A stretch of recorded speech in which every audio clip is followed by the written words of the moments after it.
Iran has asked India to respect the rights of the people of occupied Kashmir and let them decide their destiny. In an interview, Foreign Minister Javad Zarif said that Iran can play a constructive role to bring the conflict to an end. He added that Iran's policy has been very clear when it comes to the rights of all people, including the Kashmiris.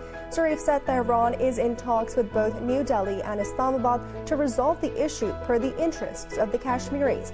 Pakistan has repeatedly called on the international community to urge India to allow Kashmiris their right to self-determination. Saturday Night Live is under fire for a joke on their program on February 20th, where comedian Michael Che stated, quote, "Israel is reporting that they vaccinated half of their population.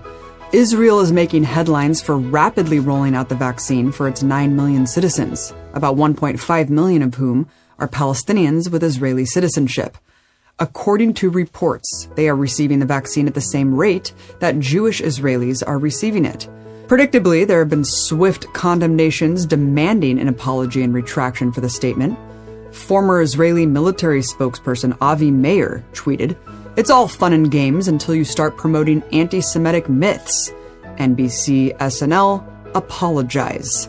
Eli Kohanim, the official State Department envoy to combat anti-Semitism, called the joke modern-day blood libel against Jews.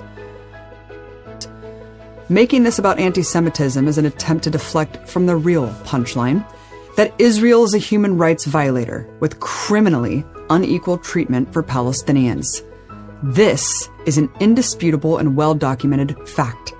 Yet in the American media landscape, even a reference to it is considered unacceptable. That's great, but that's not the real story here. See, U.S. and Israeli politicians like to pretend that the only Palestinians that matter are the ones living within Israel's 1948 borders, and that the 5 million Palestinians living in the West Bank and Gaza are not their problem. It's a deliberate concealing of the situation, that all of Palestine is under brutal Israeli military occupation or blockade. If you properly include that population, SNL's 50% reference is actually quite accurate. Under international law, Israel is responsible for the occupied Palestinian population. According to the Fourth Geneva Convention, quote, "Medical supplies of the occupied population, including adoption and application of the prophylactic and preventative measures necessary to combat the spread of contagious diseases and epidemics to the fullest extent of the means available to it."